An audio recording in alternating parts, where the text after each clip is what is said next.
그 사회에 나가면은 그 신앙적인 얘기들을 잘 안 하는 것 같아요.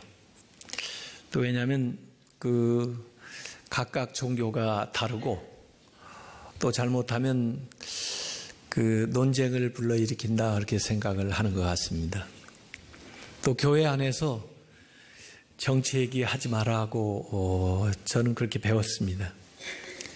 왜냐하면 교인들이 각각 다른 정치적인 입장을 가지고 있고 또 정치 얘기하다 보면 서로 다투거나 분쟁할 수 있기 때문에 그런 것 같습니다. 그러나 사실은 신앙에 대해서 얘기하는 거 중요하고 정치에 대해서 얘기하는 거 중요합니다. 다만 우리가 교회로서 누구 어느 정당을 지지하거나 누구 특정한 사람을 지지한다 그렇게 말하는 건 온당치 못하지만 그러나 우리 인간은 신앙생활이 가장 중요한 것이고 또 인간은 사회적인 동물이고 인간은 정적인 상황 속에서 살아가기 때문에 그것들에 대해서 의논하고 건전한 방식으로 토론하는 것은 필요하다고 생각을 합니다. 더구나 하나님의 말씀, 이 예언자들의 그 사역처럼 이 말씀은 누구에게나 할 수 있어야 되고 누구나 이 말씀을 받아야 된다고 생각을 합니다. 성경에서 말하는 예언은 미래에 대한 이야기가 아니라 성경의 예언은 진리입니다. 진실된 이야기를 하는 거죠. 진실을 밝히는 것이 예언이에요. 그래서 이제 선거를 코앞에 두고 있지만 선거 때뿐 아니라 일상생활에서도 언제나 우리는 진실을 말해야 되는 겁니다. 우리의 영성이 사회 속에서 영향력을 발휘하는 영성이어야 참된 영성이고 세상의 정치도 이 영혼이 있는 영성이 있는 정치를 해야 사람을 살리는 정치가 되기 때문에 그렇습니다. 그래서 우리의 신앙생활은 우리의 가정이나 직장이나 이 사회나 정치 영역에서 빛을 발해야 됩니다. 만약에 우리가 세상에서 믿는 바대로 살지 않는다면 이 성경은 대부분이 우리의 삶에서 사라져야 됩니다. 성경은 평화에 대해서 얘기하고 있고 전쟁에 대해서 얘기하고 인권에 대해서 얘기하고 있고 정의에 대해서 얘기하고 있고 경제 문제, 직업에 대한 문제, 가정에 대한 문제, 생명에 대한 문제, 고용에 대한 문제 수없이 많은 세상의 이슈들을 얘기하고 있기 때문에 우리가 세상에서 침묵한다면 대부분 성경을 지키지 않고 살고 있는 거예요. 만약에 그런 내용들을 성경에서 오려낸다면 우리는 구멍이 숭숭 뚫린 성경을 가지고 믿는다고 말하는 것입니다. 그래서 우리가 이 성경이 얘기하는 모든 가치들을 이 세상 속에서 실천을 해내야 되는 거죠. 믿는 사람들을 하나님이 우리 편이다 이렇게 얘기하는데요. 하나님이 우리 편인가 보다 더 중요한 게요. 내가 하나님 편인가 하는 게 더 중요해요. 아브라함 링컨이요. 기도하고 막사에서 나오니까 부관이 각하 이럴 때 하나님이 우리 편을 들어주시면 이 남북전쟁에서 얼마나 좋겠어요. 그럴 때 링컨이 나는 하나님이 내 편인가 아닌가 그게 중요한 게 아니라 내가 정말 하나님 편인가 그거 살피고 나오는 거라고. 우리 편이라고 찍으면 안 돼요. 정말 저 사람이 하나님 편인가를 보고 찍어야 돼요. 하나님 편인 사람은 어떻게 다릅니까? 하나님 편은 회개하는 사람이에요. 하나님 앞에 서가지고 회개하는 인간이 없습니다. 하나님 앞에 서는 사람은 겸손한 사람이에요. 자기를 살피는 사람이에요. 하나님 앞에 서는 사람은 소명감을 가진 사람이에요. 책임을 가진 사람이에요. 정직한 사람이에요. 다른 사람을 소중하게 여기는 사람이에요. 내가 하나님 편에 서는 것이 중요한 거예요. 그래도 요새는요, 이전보다 조금 나아진 게 지역구도는 조금씩 사라진 것 같아요. 워낙 많이 나오다 보니까 그런지도 모르지만은 학연, 지연, 이런 혈연 이런 관계네. 그런데 진영 논리는 여전해요. 정치공학적인 구도 게임을 하는 거죠. 그래서 결국은 지금 후보들이나 사람들이 그 후보의 이념 좌표만 보고 자신의 좌표에 가까운 후보를 선택할 가능성이 많아져요. 과거의 패러다임이죠. 우파냐 좌파냐. 가치를 중심으로 한 선택이 돼야 되고, 그러한 방향으로 사회가 나아가야 앞으로 소망이 있습니다. 오늘 신명기 17장에 보면 왕에 대한 규례가 나옵니다. 사실 이제 하나님의 그 왕정이 아니었지만은 그 가나안 땅에 들어가서 너희들이 어느 시절에 왕을 세우자고는 요구가 나와서 왕을 세우게 될 때를 위해서 미리 신명기 17장 14절부터 24절까지 왕의 규례를 얘기한 거예요. 거기에 세 가지의 중요한 면이 나옵니다. 첫째는 하나님이 선택한 자를 세우라래요. 하나님이 선택한 자를 세워야 된다. 사실 그 선지자들이 사무엘을 가만히 보시면 아시지만 미리 가서 기름을 부어요. 근데 그렇다고 끝나는 게 아니라 그들이 백성들에게도 인정을 받아요. 그래서 사람들에게 세워지는 거죠. 그래서 하나님이 세우는 사람, 하나님을 기쁘게 하고 하나님의 뜻대로 할 사람을 세워라. 첫 번째 기준이에요. 두 번째는 그 왕이 되는 사람은, 지금은 왕정이 아니니까 과거의 그 왕하고 대통령은 완전히 질적으로 다르지만은 그래도 참고할 바가 여기 있어요. 모으지 마라 그랬어요. 모으지 마라. 왜 모으는 줄 아세요? 힘을 가지게 되니까 자꾸 사람도 모으고 무기 군대도 더 크게 더 많이 만들고, 또 심지어 안에 자기의 처첩도 많이 겨누이고, 그 다음에 은금 재물도 모으는 거예요. 이 권력을 남용하는 겁니다. 오용하는 거예요. 재물을 모으는 것은 사욕을 챙기는 거예요. 사리사욕에 그 권력 주어진 것을 공적으로 쓰지 않고 사적으로 쓰는 거예요. 아내를 많이 두는 건 도덕적으로 타락하는 거예요. 그리고 군대를 많이 모으는 것은 전쟁을 일으키고 남의 나라를 침략하고 또 하나님 대신 자기의 무기를 믿는 거예요. 그러고 하지 말라는 겁니다. 그런데 꼭 권력을 가지게 되면 사람들도 모이게 되고 권력 가진 자들이 항상 이 길로 나갑니다. 그러니까 조심해야 됩니다.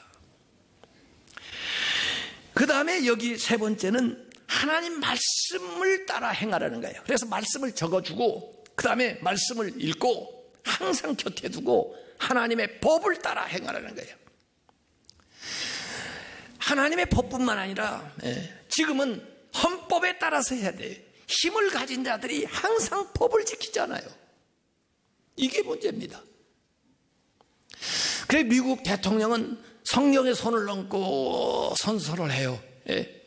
하나님의 법을 따라하겠다는 상징적인 의미고, 또 헌법책에다 손을 얹고 여기 대통령 선서를 하면은 이 법에 따라서 다스리겠다.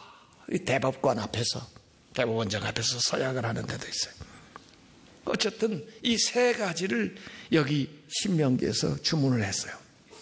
그런데 오늘 다시 읽은 역대기 다윗과 함께 동역했던 지도자들의 이 얘기를 언급하면서 여기도 세 가지가 나오는데, 역대상 12장 32절에 이삭을 자손 중에서 첫 번째는 시세를 알고, 시대를 알아라. 타임.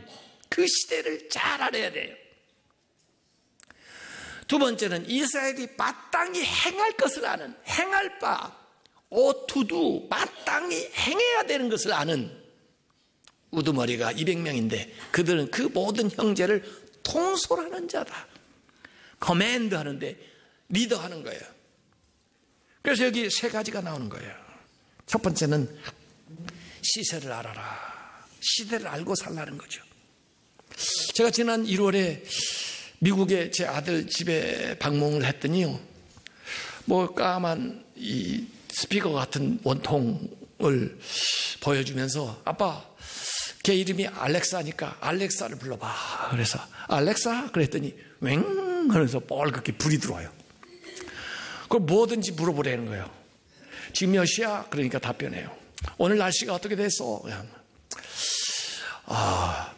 그 다음에 성경이 몇 권이야? 66권. 우리 교인들보다 더 똑똑해요. 그래서 제가 더 나아갔죠. 어떻게 해야 구원받아? 그랬더니 대답하지 않겠다. 종교적인 질문이기 때문에. 이렇게 똑똑하게 나와요. 모차르트 뭐 연주해? 그러니까 또 그 음악 탁 틀어주고요. 오다 하는 거, 아마존에서 그걸 만들었나 본데, 책을 오다 한다든지, 책 몇 페이지 읽어달라든지, 하여간 모든 그게 사물 인터넷하고 연결돼가지고, 그 다음에 펑션을 다 하는 거예요. 이런 시대에 우리가 지금 살고 있어요. 그걸 저보고 자꾸 가져가라고 한국에서 쓰게 했는데 제가 가져와서 한국에서 별로 쓸모가 있을 것 같지 않아서 안 가져왔어요. 옛날에 어떤 할아버지가 서울에 와가지고 좋은 음식점에 가서 음식을 먹는데 이 버튼을 누르니까 예쁜 아가씨가 나와서 뭘 가져다 주고 뭐 이렇게 심부름을 해주니까 이걸 누르면 예쁜 아가씨가 나오는구나. 그걸 하나 챙겨가지고 고향에 가가지고 집에서 아무리 눌러도 안 나오는 거예요. 이 지원이 돼야 되지. 그 기계만 가져온다고 되는 게 아니거든요. 근데 요새 한국에 이제 진이라든지 뭐 이런 것들이 조금씩 나오는 것 같아요. 예? 지도자는 시대의 변화를 읽고 앞서가면서 변화를 이끄는 사람이에요. 좋은 방향으로. 지금 19대 대통령을 뽑으면 2022년까지 특별한 일이 없는 한 5년 동안 앞으로 세상, 우리나라를 이끌어 나가는데 세상이 어떻게 변할 건가를 한번 예측을 해보세요. 지금요, 우리는 4차 혁명 시대를 살고 있습니다. 4차 혁명이라는 말은 2016년 1월 20일 스위스 다보스에서 세계 경제 포럼이 열릴 때 크라우스 슈밥이라고 하는 사람이 언급을 했는데, 앞으로 인공지능 기술 등이 발전하면서 향후 5년 동안 2020년까지 선진국 15개 나라에서만 500만 개의 일자리가 사라진다는 것입니다. 작년에 우리 이세돌하고 그 알파고하고 같이 바둑을 두었는데 인공지능이 이겼잖아요. 1차 산업혁명은 18세기에 증기기관의 그 발명으로 기계혁명이 일어나는 것이고, 2차 산업혁명은 그 100년 후 19세기에 전기를 통해서 전기가 발명돼서 대량 생산이 가능하면서 에너지혁명이 일어나는 것이고, 3차 산업혁명은 20세기 후반에 정보통신 기술이 주도하는 자동화혁명인데 디지털 혁명으로 나타났고, 지금 우리 21세기 들어온 지 얼마 되지 않았는데 4차 산업혁명이 다양한 분야에서 서로 기존에 있었던 것들이 융합하면서 새로운 변화를 이끌어내는데, 이 사물 인터넷, 인공지능을 기반으로 한 초연결혁명, 융합혁명이 일어나는 거예요. 빅데이터, 로봇, 3D 프린팅, 무인 운송, 무인 자동차가 다니면 운전사들 다 사라지는 거예요. 나노, 바이오 기술 같은 것이 막 나옵니다. 이제는 수학이 중요했지만 이제는 애들이 코딩을 배워야 돼. 코딩. 4차 혁명이 계속 일어나고 인간과 기계가 융합하고요. 이 사이보그 인간이 출현하는데 이전에만 해도 이 안경 정도, 뭐 시계 정도, 스마트폰 정도 가지고 다니는데 이제 몸에 정착하고 다니는 것이 많아질 수 있어요. 인간과 기계가 융합해서 그 인간의 기능을 더 효율적으로 더 능력 있게 만들어주는 거죠. 현실 세계와 가상 세계가 융합을 하고 공학적인 것과 생물학적인 것이 융합을 하고 조직과 비조직이 융합하면서 엄청난 파워를 만들어내게 되는 거예요. 이 4차 산업혁명으로 인해서 현재 직업의 47%가 20년 내에 사라진다는 것입니다. 성장은 해도 고용은 없어요. 제가 교수할 때, 제가 윤리학을 전공하는 사람이니까 저는 20년 전에 할 수 있지만 하지 않는 윤리를 해야 된다 하고 주창을 했던 사람이에요. 왜냐하면 우리의 능력과 기술이 어마어마하게 발전했기 때문에 할 수 있다고 다 해버리면요, 세상이 큰일 납니다. 윤리가 그걸 제어하지 않으면, 도덕적인 가치가 그것을 컨트롤하지 않으면, 영적인 것이 그것을 컨트롤하지 않으면 그 문명의 이기와 기술이 인간성을 파괴하고 세상을 어지럽히지, 성장만 좋은 게 아니에요. 기술 발전만 좋은 게 아니라고요. 도덕적인 사고를 할 수 있는 능력이 없으면 로봇이 인간을 해치는 시대가 오고, 핵 연구 잘 해놨는데 에너지로 쓰려고 그랬는데 그것이 무기로 대량 살상을 하고 핵 발전소 참사로 많은 사람들이 희생을 당하고, 장기이식 좋은 그 기술이 장기 밀매로 잘못 쓰여지고 되고, 유전공학 그 좋은 유전자 치료 이런 좋은 것들이 유전자 조조학, 유전자 성형, 인간 복제 쪽으로 나아가면서 이 기술이 인간성을 해치는 그런 시대가 계속 도래하고 있습니다. 도덕적인 가치, 신앙적인 가치가 이 최첨단 기술과 과학을 세례를 주지 않는다면은, 이끌어주지 않는다면은 엄청난 재앙이 오게 되는 거죠. 더구나 지금 4차 혁명이 일어나는데 영성에 대한 갈망이 필요한 거예요. 시대를 알아야 된다는 거예요. 그 다음에 마땅히 행해야 될 것을 알아야 된다. 한국 사람이 오늘 여기에 살아가는 사람으로서 어떻게 살아야 되는지를 알려줘야 됩니다. 우리는 자주 국방이 필요하고 통일이 우리의 과제이고, 외교, 고령사회, 저출산, 인구 절벽, 교육에 대한 문제, 취업에 대한 문제, 다문화 문제, 세속주의의 문제, 물질주의의 문제, 가치의 위기를 지금 직면하고 있는, 여기에 뭔 방법을 해석 나아갈 수 있는 방향을 제시해 줘야 될 거 아니에요. 우리 한국민의 35%만이 현재 행복하다고 생각하지 65%는 다 불행하대요. 우리나라가 얼마나 물질주의 우상을 많이 섬기는지요, 77%의 사람이, 최근 통계입니다, 돈이 세상에서 제일이래요. 75%의 사람들이 노후에 불안감을 가지고 살고 있어요. 80%의 사람이 원칙을 어기더라도 자기에게 이익이 되면 그 일을 하겠다는 것입니다. 76%의 사람이 우리 사회는 실력만으로 인정받기 어려운 시대라고 이 얘기를 하고 있어요. 98%의 사람이 우리 사회는 사회 양극화가 심각하다라고 이 얘기를 하고 있는 거예요.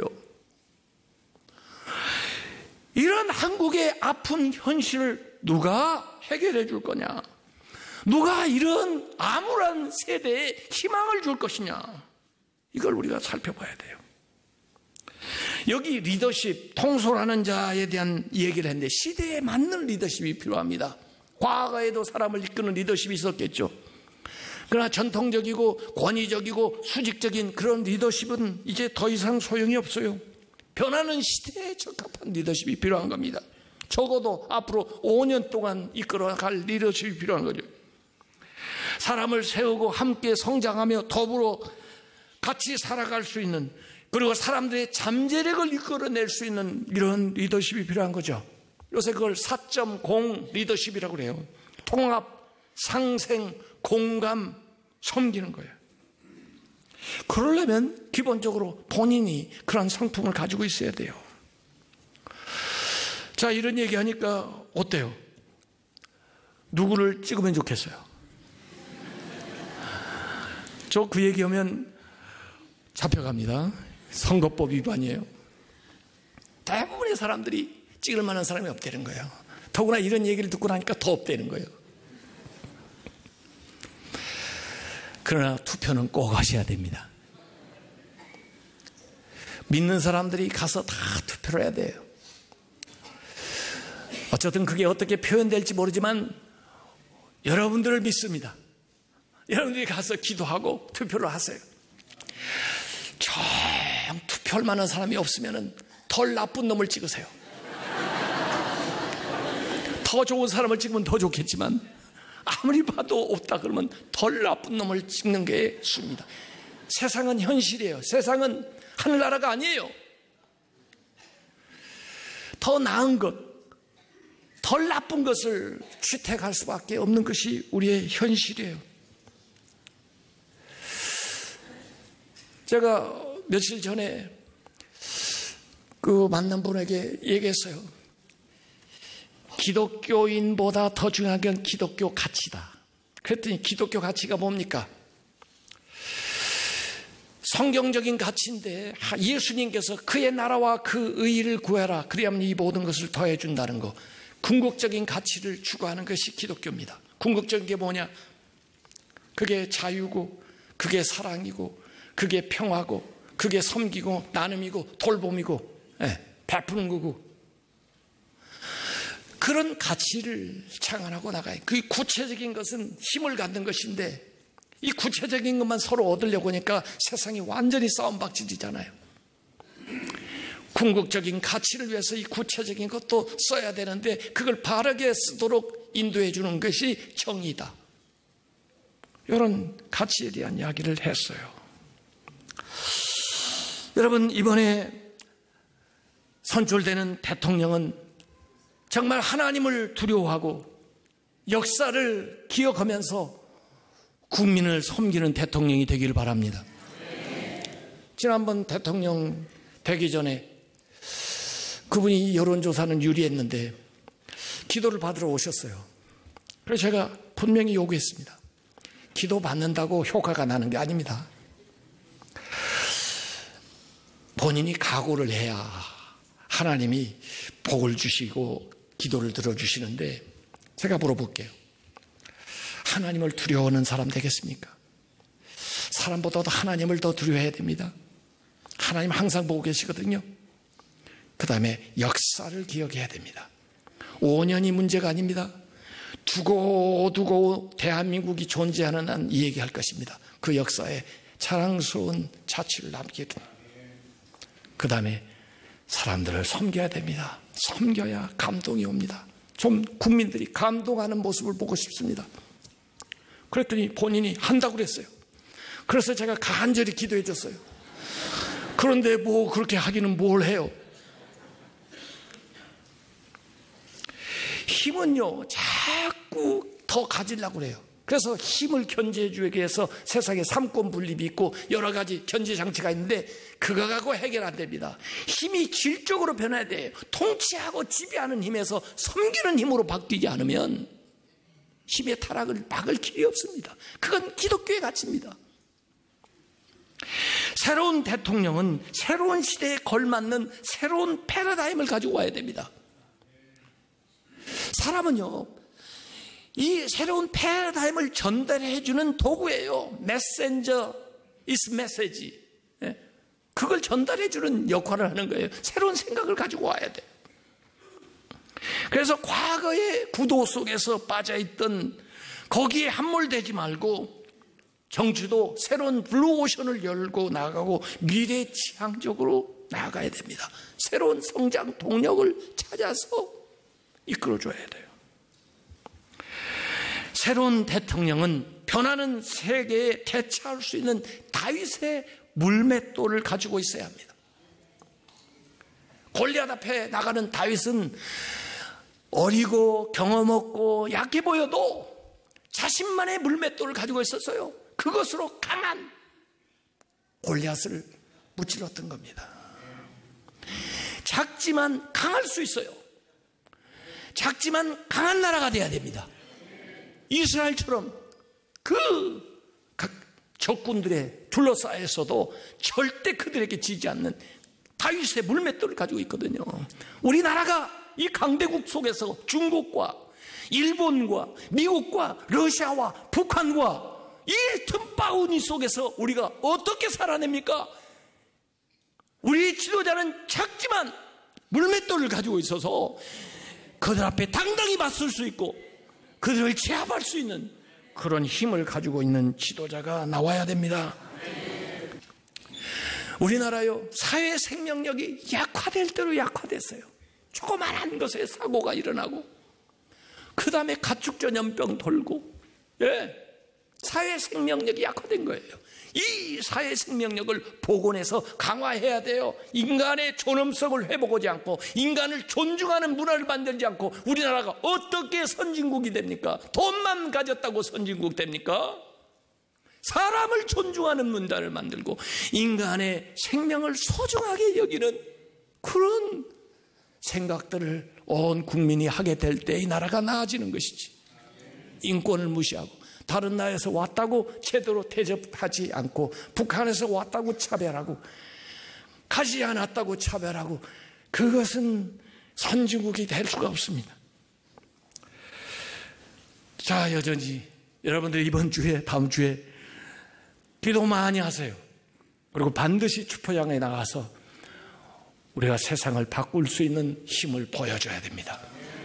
그리고 1천만 기독교인들이 앞으로 이 땅에 생명의 문화를 창출하고 성경적인 가치를 실현하는데 각 처소에서 자신들의 역할을 잘 감당해 주시기를 주님의 이름으로 부탁드립니다.